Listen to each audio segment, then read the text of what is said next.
ટોંગની ઉંગળી ખૂંચાડી વિપઈ ટોંગના કુચે કુચા કાઢી નાખી રાજા દશરથ હતી કોશિયા ગયા તન બે વરદાન આયલા મારે શું કરું ઠીક પડે ત્યારે માગજે આયલો તો આયલા કે છે એમ રામ લક્ષ્મણ જોનકી પાછળ અયોધ્યા જાતા હતા જંગલમાં અયોધ્યા કે અમારે આલું વેણો રામ લક્ષ્મણ જોનકી પણ જાતા હતા પણકુટી બાંધી લંકામાંથી પેલો રોણો આવ્યો જોનકીન લઈને જતો તો જતાઈએ ચોંટથી ટીંચ્યો રોણા તલવાર કાઢીને પેક ઉપર મારી આકાશમાં પેખણા હવે આપણી ડોસી સમજે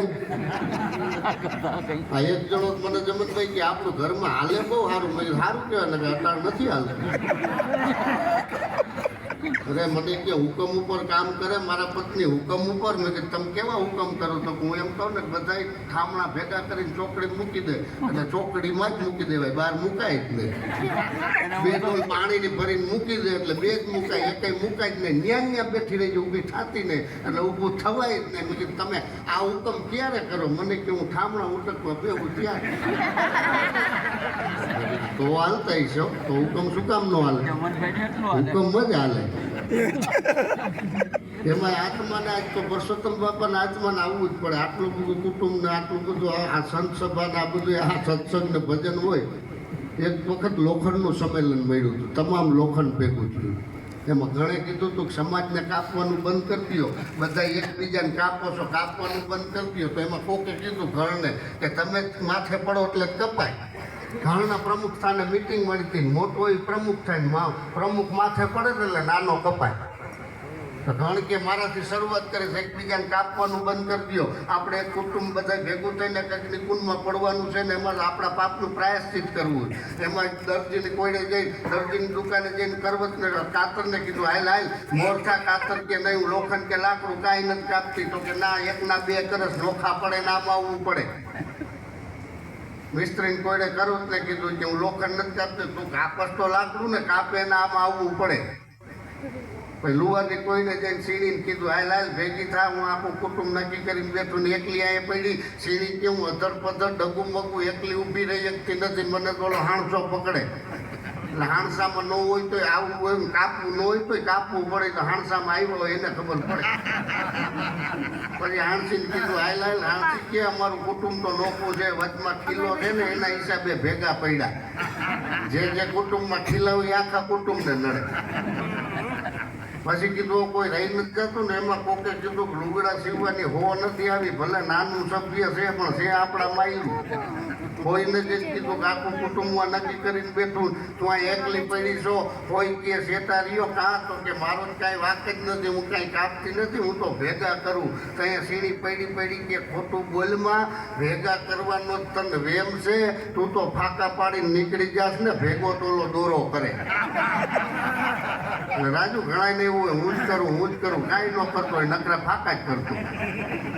એ તમામ ભેગું થયું હોય અને એક સ્તંભ થયો હોય એક એમ અગ્નિકુંડમાં પડ્યું હોય એમાંથી એક સ્તંભ થયો હોય અને એ ફાટીને જો નરસિંહ અવતાર થતો હોય તો લોખંડ ભેગું થાય ત્યાં ભગવાન આવતો હોય તો ભલા માણા આટલું બધું માણા ભેગું થાય ને ત્યાં પરસોત્તમ બાપાના આત્માને અહીં આવીને બેહવું જ પડે એમાં કોઈ શંકાને સ્થાન નથી એવો સત્સંગ હોય એમાં માતાઓ બહેનોની હાજરી છે મને એક પ્રસંગ યાદ આવ્યો છે દીકરીનો પ્રસંગ છે માતાઓ બહેનોને તો આવો ક્યારેક ઘરનો પ્રસંગ હોય ને ત્યારે જ એને સાંભળવા મળે એટલે ગુરુ છે ને ગુરુ ખરેખર બાપુ એ તમારો દ્રષ્ટિકોણ બદલી શકે દુઃખ એના એ હોય ઘટના એના એ હોય પણ તમારો દ્રષ્ટિકોણ બદલી જાય એક એમ કહેવાય કે હોટલની અંદર એક ભાઈ છે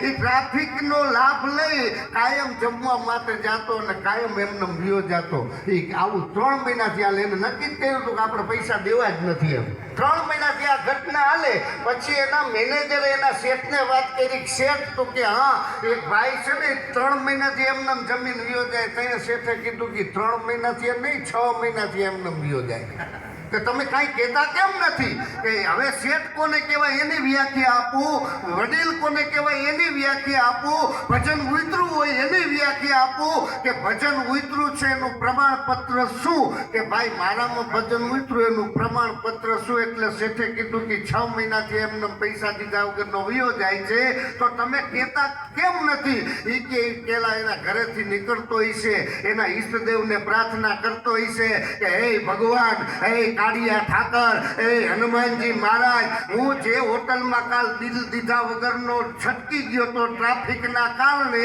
આજે પણ હું અહીંયા જાઉં અને અહીંયા એવો ને એવો ટ્રાફિક રાખજે તો આજે હું છટકી જાઉં. કોને ખબર કે એની પ્રાર્થનાથી આપણી હોટલમાં ટ્રાફિક રહેતો હોય. ગુરુ તમારો દ્રષ્ટિકોણ બદલી શકે સાહેબ. એમાંય હનુમાનજી મહારાજ આજના બાળકો આ સ્પાઈડરમેન ને શક્તિમેન એના જે પિક્ચરો જોવે છે ને એને કોક દી હનુમાનજીની વાતો સંભળાવજો. આવડો શક્તિશાળી માણસ આ ભૂમિમાં નથી થયો સાહેબ. 1000 હાથીમાં બળ ને એટલું એક ઐરાવત હાથીમાં બળ, 1000 ઐરાવત હાથીમાં બળ ને એટલું ઇન્દ્રમાં બળ, 1000 ઇન્દ્રમાં બળ ને એટલું દધીથી ઋષિના હાડકામાંથી બનેલ જે શસ્ત્ર છે વજ્રમાં બળ, અને 1000 વજ્રમાં બળ ને એટલું હનુમાનજી મહારાજની ટકલી આંગળીમાં બળ છે. તમે કલ્પના તો કરો. અતુલિત બલ ધામમ હેમ શૈલાભ દેવ. આ ચા વાળા મારા વાળામાં આવે ને મને રાણુજી લાગે ને હું જાણે મીરાબાઈ હોઉં. આવું તો રાની કોરા મોરલી વગાડતો ને એની સામે લીંબુ ન કઢાય. એ ગમે એવું હોય તો ત્યાં થઈ જાય. આ જરાય ખોટી વાત નથી. હનુમાનજી જ્યારે લંકામાં ગયા અને લંકાને જે કાંઈ છે એ બાળી અને પાછા આવ્યા અને ત્યારે રામે હનુમાનજીને પૂછ્યું કે હનુમાનજી લંકા હળગાવી? ત્યારે હનુમાનજીએ બહુ સારો જવાબ આપ્યો કે પ્રભુ લંકા મેં નથી હળગાવી, લંકા વાળાએ જ લંકા હળગાવી છે. મારી પાસે તો કાંઈ નહીં ને, ચિત્રા એના હતા, ગાબા એના હતા, કેરોસીન એનું હતું, દિવેલ એનું હતું, દિવાળી એની મૂકી અને ઠેકડા મારવા તો અમારા કુળનો સ્વભાવ છે. આમાં મારો કાંઈ વાત કરો. પણ સાહેબ સાહિત્યકારોએ બહુ સારો જવાબ આપ્યો છે કે લંકા શું કામ હળગી, કે રાવણના પાપ, જાનકીનો તાપ,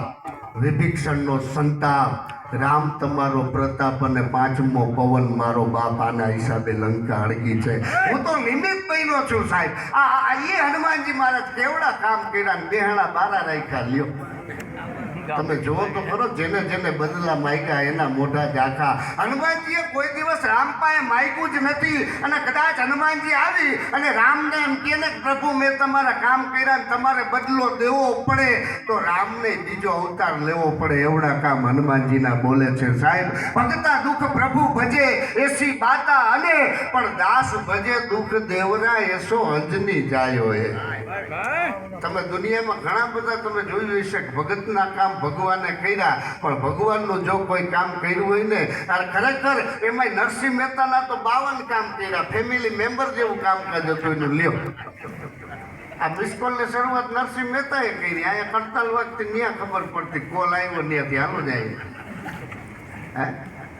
પણ દુનિયામાં ભાઈ પૈસા બધું આવશે, જેની પાસે જે હશે એ પણ સંસ્કારનું ભાથું તો કોઈ ભાગશાળીના ઘરના આંગણે હશે. તમે મોટા મોટા સિટીઓમાં જાઓ તો ત્યાં ગુલાબદાની હશે, ત્યાં થૂકદાની હશે, ત્યાં અતરદાની હશે, ત્યાં મચ્છરદાની હશે, પણ 100 ખોરડામાંથી એકાદું કોક ખોરડું એવું હશે કે જ્યાં ખાનદાની થઈ ગઈ હશે સાહેબ. અને આ કિંમત ખાનદાનીની જ છે ને. તમારી પાસે કેટલા રૂપિયા શું પૈસાનું સાહેબ?